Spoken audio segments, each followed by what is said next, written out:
I'm Terrence Spivey, the Artistic Director of Karamu House.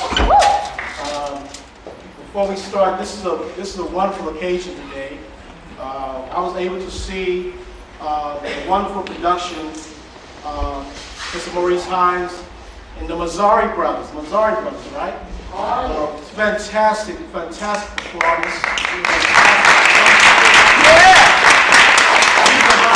His career with his brother, particularly his mother. It's really a touching story. For those who haven't seen it, please go see it. It ends on the 29th, next Sunday at the Cleveland Playhouse. Before we have a wonderful discussion with Mr. Hines, we just ended our season, Karamu's 2013-14 season, and we had also an amazing fundraising Karamu House Hall of Fame induction ceremony this past Saturday. Who was part of that? We do have one of our inductees, Miss Margaret Ford Taylor, administrator. Please stand.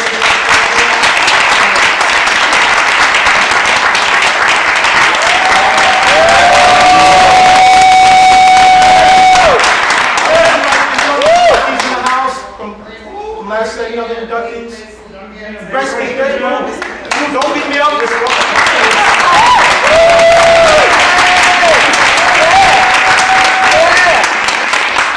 I just want to also say, too, I just want to point out for Ms. Margaret Ford Taylor, she was also the executive director, I would say / artistic director at Karamu a couple years back. And, you know, when I came here, I just knew that I couldn't step in the footsteps, I had to follow them, as someone would say. But I must thank you again, Mark Forte, for keeping us going, and because it's now celebrating 100 years next season. And I must thank you for being part of that whole capsule. Thank you very much. Yeah. And Ms. Jerry McClammy, I understand she's in the house. Is Jerry McClammy in the house?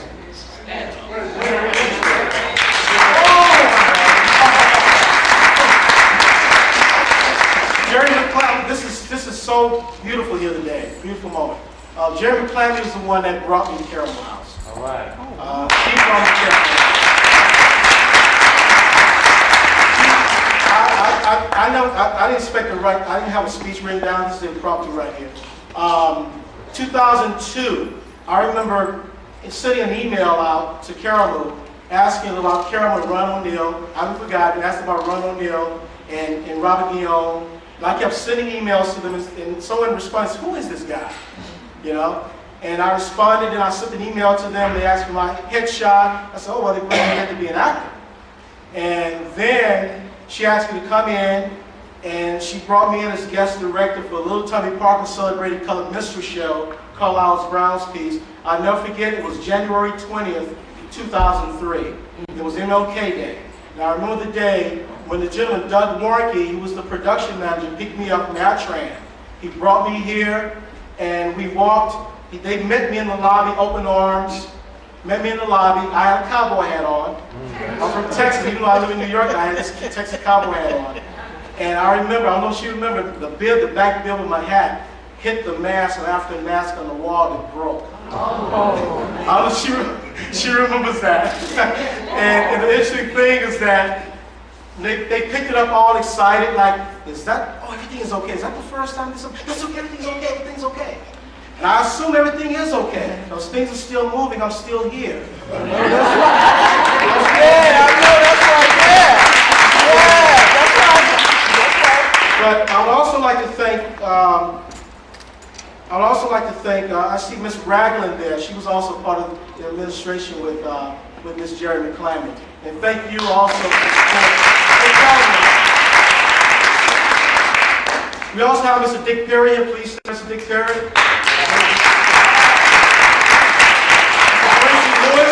The gentleman responsible for the bank being inside of the building. Mr. Harry Boomer.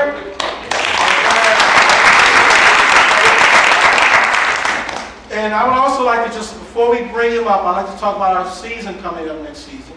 It's called All in the Family, the 2014-15 season. Our opening season in September would be It Ain't Nothing But the Blues. We chose that piece because of the connection with Mississippi Charles Bevel's who's a Karamu alum. He was also on the Broadway with the musical production. So it's a possibility he may be directing the piece as well. So we're looking forward to that. One Monkey Don't Stop No Show by Don Evans. Don Evans was, of course, he was an artistic director here at Karamu back in the 80s. So that's part of the family there. We're doing Leap of Faith. Leap of Faith is not, we don't know anyone per se was part of that production on Broadway. It didn't do well on Broadway, but it had a new life when it went out to regional theaters. But we're keeping that mission, of course, with the jobs too, with integration. So it's going to be an integrated cast of Leap of Faith. Those who've seen the movie with Steve Martin and Deborah Winger, you're going to see an integrated cast up here, and an evangelist, a black evangelist up here instead of Steve Martin up on the stage. After that, we're doing August Wilson's Joe Turner's Coming Gone revival. Oh, yeah! We're also very excited about the production, The Mighty Scarabs by Cornell Calhoun. Cornell.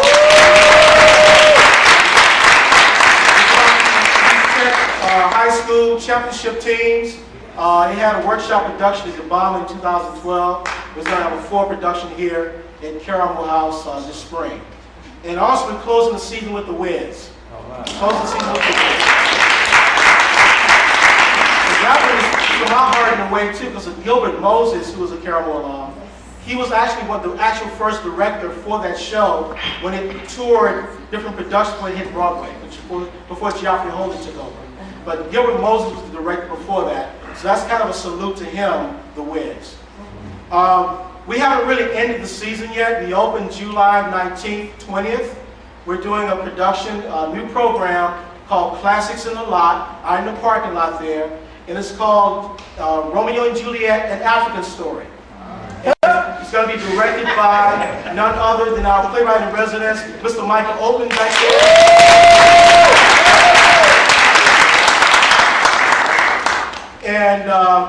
And we also, for the youth theater, we have a piece called The Consistency of Smoke, which deals with the young lady who's going through sexual identities, and that's going to open around the fall. It's written by Michael Oakland. And we're also going to do for the spring a Xanadu Jr. We're going to put Xanadu Jr. up here. People are going to be rolling up on roller skates up and down aisles here. So that's going to be a lot of fun. So without further ado, I'd like to bring in Mr. Bob Render. I'd like to thank Bob, Councilwoman Mami Mitchell, thank you all for sponsoring. Thank you, Andrew Jackson. All of them came together in making this reception possible in order for Karamu to host it. Mr. Bob Render.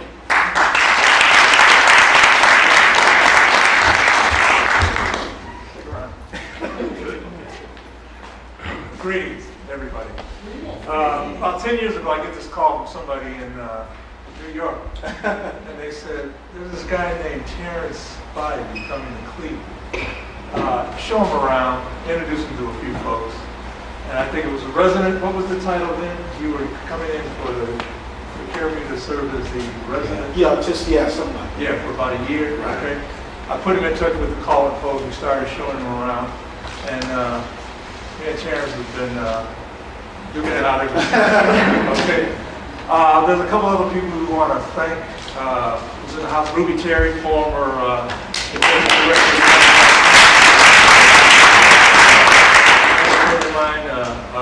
Betty Pinckney. There's two Betty Pinckneys, Betty K. Pinckney and Betty Pinckney.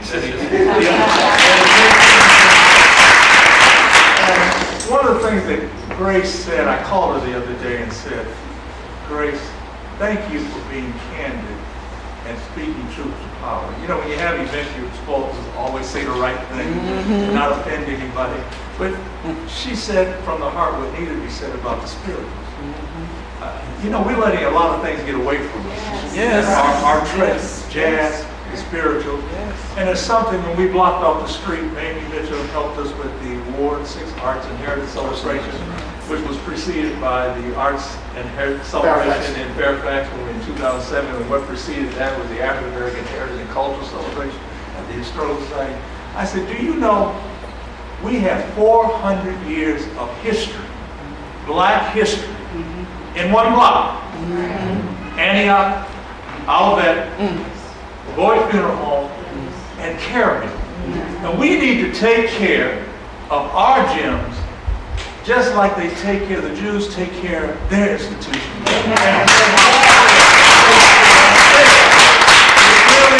hate to say this, it's a damn shame that we'll go spend millions of dollars on lottery tickets and beer, wine, and liquor, but we won't go and register to vote like we should, and we don't take care of our cultural institutions as we should. Now, we have an opportunity and I say the Calling Post as well, that's another institution. I said, we need to go tell all of our friends, when you come over here, you make a donation, this is our treasure. And if we don't take care of it, nobody else is going to take care of it. Okay, the Jews understand that. Well, we better start understanding. There's a couple other people I want to thank for this. And this is a historic event to have Maurice Hines and come here. Andrew Jackson, I went to Andrew and I said, we need some meats. George Dixon took care of the chicken and the crab cakes, and you're going to eat good tonight. And Mamie took care of her share of the piece of it. Cassandra, Weldon, and Barbara Brown, my brother-in-law and sister, they took care of another piece of it. You know, they put their big toe in it tonight. So, Terrence, thanks for every, once again, we have teamed up, and I hope you enjoy it. One thing I was told about public speaking, be sincere, be brief, and then be seated.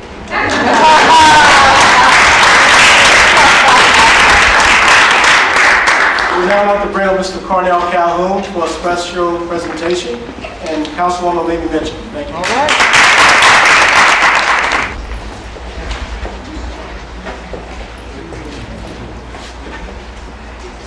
I'm really excited to be here this evening, representing the city of Cleveland and Mayor Frank G. Jackson, and primarily because Karamu is my home theater.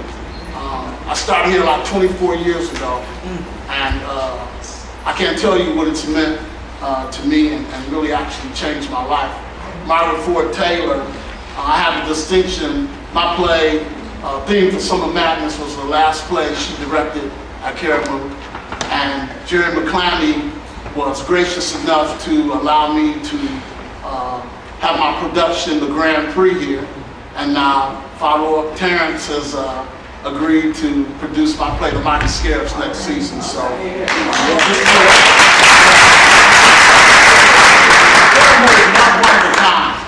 Mayor Frank G. Jackson, he wanted to apologize. He couldn't be here this evening, so I got the call, and I graciously accepted.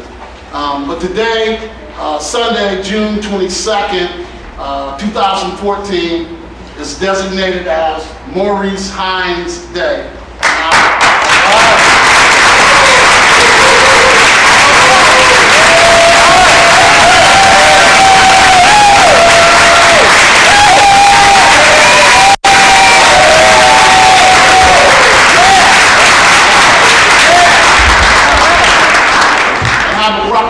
Signed here by Mayor Frank G. Jackson, designating today as Maurice Hines Day.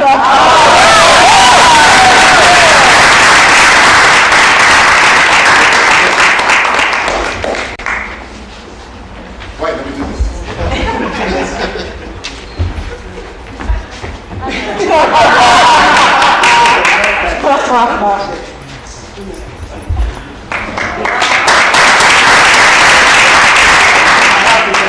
What an honor it is for me to be standing on this stage. It really is. I heard about Karamu. I got to tell you, when I was coming here, I remember the first time I heard about it. There's a great choreographer named Louis Johnson. Yes. And Louis was my mentor as a choreographer myself. And I remember him talking about the Karamu house. And I kept saying, I was doing Kiss Me Kate for him. And I said, I've got to go. I love the name, Karamu. I love the way it sounded. You know, it sounded like Karamu. It just had a rhythm to it. And then I was doing Guys and Dolls, playing Nancy Detroit, and Debbie Allen was Adelaide. And she began to tell me about it. Then Felicia Rashad began to tell me. And I said, I have to go there. I have to see it. And just walking in the door and standing on the stage, so many great productions.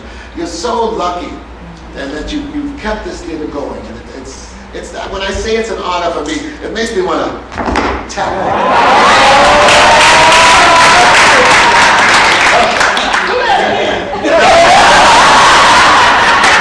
know what I'm gonna do it again? Well, because I heard about all this food you had here.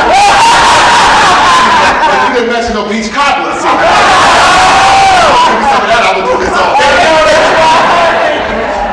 And just to be in Cleveland, it's my first time here. The audiences have been just wonderful to us.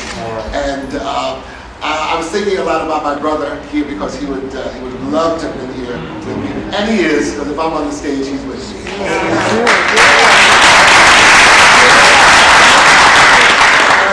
And my father was wonderful, but in my show, I say it's really a love letter to my mother because she really kept us together during the hard times and when my father was he was a drummer and he was trying to get into the rock and roll business, trying to actually get into the rock and roll business that began here. And he couldn't get in. My mother held down 3 jobs and took us to dance school and did all that stuff that mothers do. Yes, yes. Keep the home together. That's what they do. And she did it. And she would have been so proud of this. She would have said, my son has got Maurice Hines Day.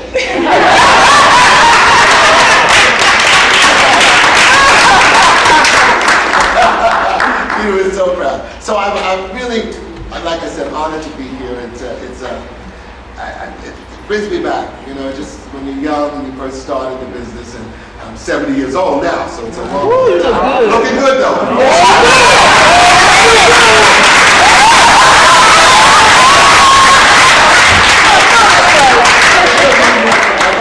My mother used to say, just do your work, sweetheart. Just do your work.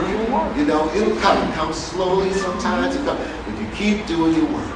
And so when I'm on stage and I'm doing my work, it all comes around.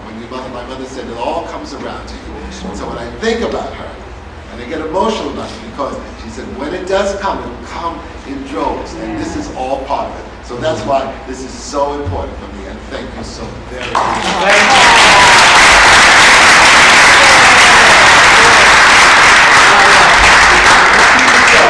If you've seen the show, you know how important it is for me to be here and also to share this wonderful experience with 2 wonderful men. And they are men. I found them, they were little kids. They're 2 of the greatest dancers I've ever been with, ever been around. There's no one like them. I shouldn't be saying this because they're sitting here, they're going to throw it back in my face when I get mad at them for something. But they're the greatest that I've ever seen. My brother to me was the greatest tap dancer I ever saw. He just was the greatest in improvisation. But next to him, Savion is wonderful. And all the others, Jason Shambles. But these 2 gentlemen, they're a phenomenon. And if you've seen them in the show, you know what I'm talking about. If you haven't seen, how many of you haven't seen the show? Oh, really? You're 60s, you didn't come yet? What I'm doing is what Karamu is about. I am talking about Lena Horne. I am talking about Sammy Davis. I am talking about Harry Belafonte. They took the blows. Yes, they did. Ella Fitzgerald took the blows. Yes, they did. I have to tell this story because I don't tell it in the show. Ruby D. Oh, Ruby D. Oh, yes. Yes. And the last time I saw Ruby was at an opening on 14th Street, and her son brought her there. Ossie had passed away, and I said, Ruby, you look fabulous. She said, don't I, baby? She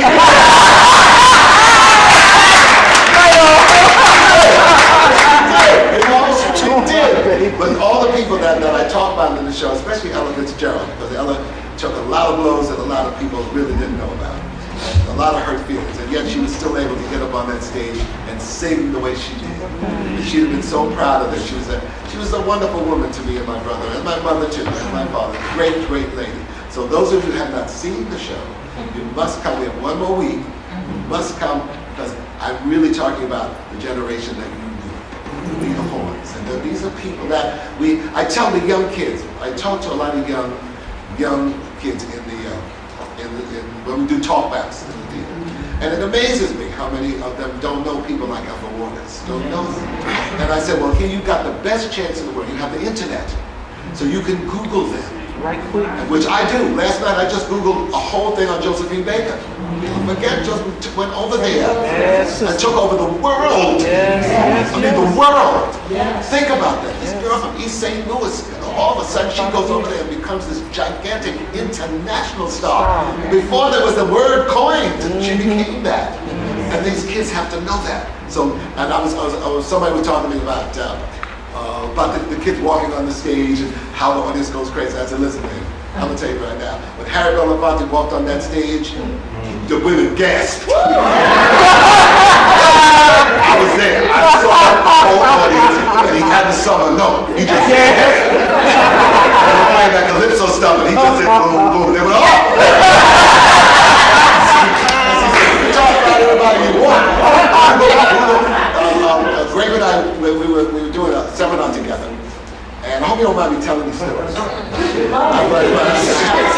Because Greg and I were at this seminar, young kids, and it was, oh, Michael Jackson, and Michael was fabulous. There's no doubt about it. He was having original moves, he was just sensational. So Gregory said, he said, yeah, I love Michael, but when you saw Sammy Davis Jr. at his peak, there'll be nobody ever like him. Nobody ever like him.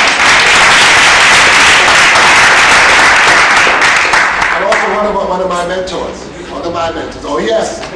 Oh he brought up the Nameless Brothers. Oh yes. That's a very interesting story. Kelly tried. He tried. Again, Gene Kelly tried to dance with that. But the one that wouldn't dance, Gregory found all this stuff out. My brother could find this stuff out.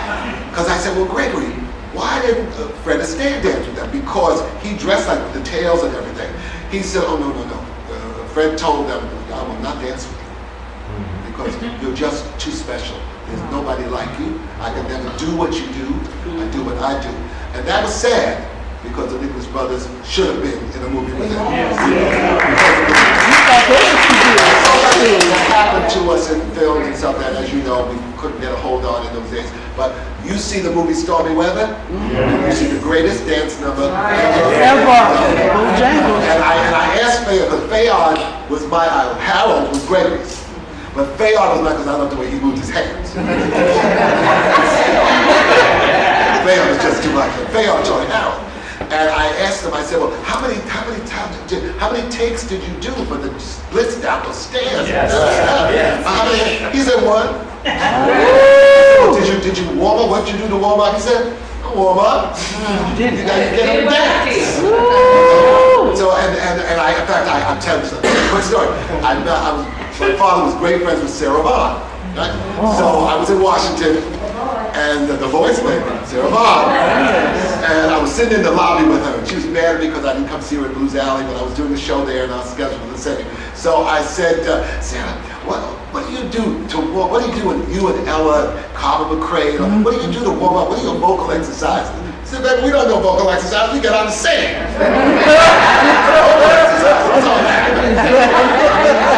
That's what they gave. That's what they gave. And the last thing I'm going to say, one of the great performances I ever saw in my life, and I've seen them, I've worked with all of them, the X-Style, all these wonderful artists, was Lena on Broadway. Woman sang 30 songs a show. Never missed a show, including matinees. That's why the Leontine Price came to see her and told me, she said, I had to go see Lena. I said, but the opera, we don't do no 32 songs a show. We don't even do matinees. Ain't no matinees. This woman is singing up there and never missed a show in a year. That's greatness. That kind of greatness we don't have. We have singers lose their throat after one song. These were giants, and I'm so grateful that we had a chance to be. Oh, I'll tell you this last story.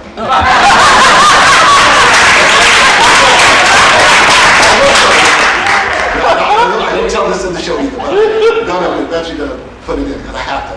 When Greg and I were little, Daddy took us to the Apollo. We'd go every week, because I had a different show every week. So Sammy Davis was there, and we went to see Sammy. It was phenomenal. And we're sitting there. Then the next week, this man comes, and I'm sitting there, I was 11 years old, and he walks on the stage, from that side of the stage, and stood there against the side of the wings, and the audience was screaming, screaming.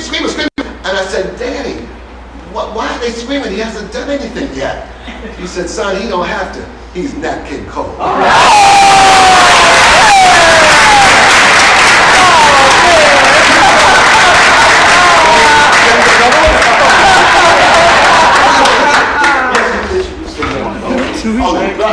Manzuri Brothers, come on.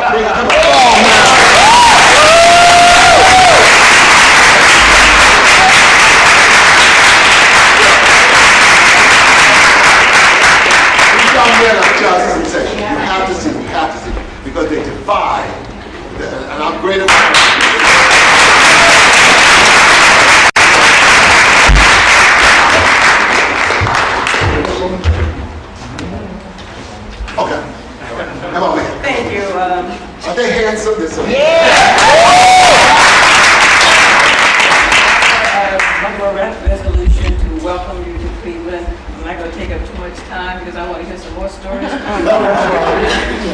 With regard to all of our council, we have 17 members of council, and everyone is really, really appreciative of you. And I really had such a great time going to see you dance, etc. But first, I just want to say something great about Karamu House. There are people like me that got a chance to come through Karamu House and to learn basically how to carry ourselves, and thanks to Reuben and Dorothy Silver, also Margaret Ford Taylor, had a chance to work with her basically. I think you were teaching improvisation and things like that with Margaret and Sarah May, etc., and other great people from Karamu. It was in such a jewel in the city, in the inner city, so the inner city child like me that lived between Cedar and Carnegie could have an opportunity to come and just learn history, learn music, learn dance, learn theater. So again, thank you for being here, and thank you, Karamu. This is why it is so important for all of us. Just don't come now, just come and support the shows. There's always many good theater practices here. So we need to know that Karamu is a jewel in the crown of Cleveland, and that everyone needs to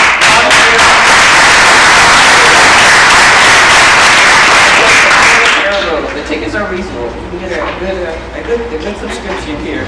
But on behalf of the members of the City Council, we're extremely pleased to recognize Maurice Hines, Broadway legend and song and dance man extraordinaire, on the occasion of being honored at a special reception at Karamu House on Sunday, June 22nd. And I'll just pick up just a couple of things. Maurice, I won't say when you were born, but you were born in New York City. 1943. Oh, Alma Hines and Maurice Hines Sr. You achieved your acclaimed career began at the age of 5. I'm 5, yeah. So you were precocious. Yeah. When you studied tap dance at the Henry Left-Hand Dance Studio in New York City, and everyone talked about your extraordinary talents, and you and your brother, your father went on to just tap dance around the world. Yeah. And everyone really admired you, and I just remember you also. That's why I'm not going to read all of this. So. No. He knows we all love him. He knows that you are here, and he knows that maybe one day you'll come back and let us see you again. Oh yes, I'm coming back to Karamu.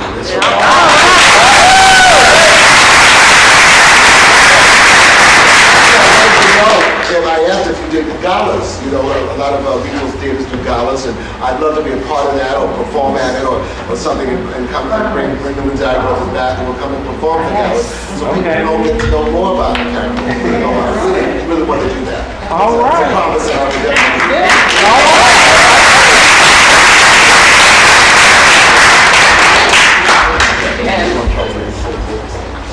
Oh, for the newspaper. Okay. You want to put the email step in. You hold that. Come on. Come on, Yanni.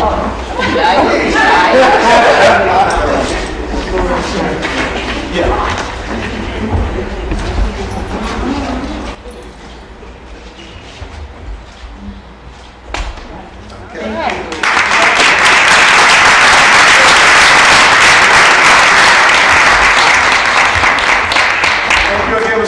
Thank you again. Before we end and go to blog, eat and drink, I'd like to also thank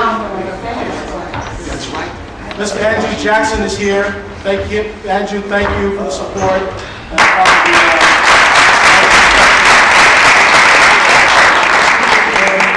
Bob, would you like to say anything else? Because I think what we just saw too with Maurice Hines. There's one person. Yes. You have to think. She loans us her husband and her daughters all the time. He's hardly ever at home. His daughters, please. Oh, yes. Family.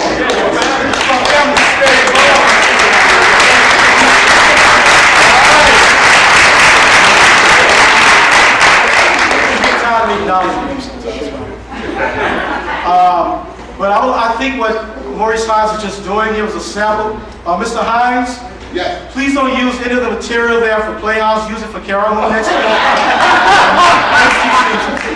He was honest, so he did. I toured him around. He did talk about coming back to Karamu, and I think what he just showed there was a sample of a possible one-man show as well. So thank you again. When he takes us to Broadway, remember us when we need tickets. Oh yeah. You got it, man. You got it. Before we leave, I'd like to also acknowledge that the Color Purple cast. Please stand.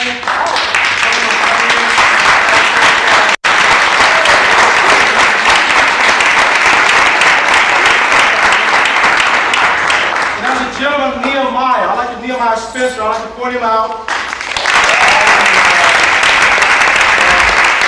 The young talent we have is amazing, Mr. Hines. He's at Juilliard now. In New York. It's your second, third year? Yeah, it's Juilliard. So look out, connect with him, please. He's amazing.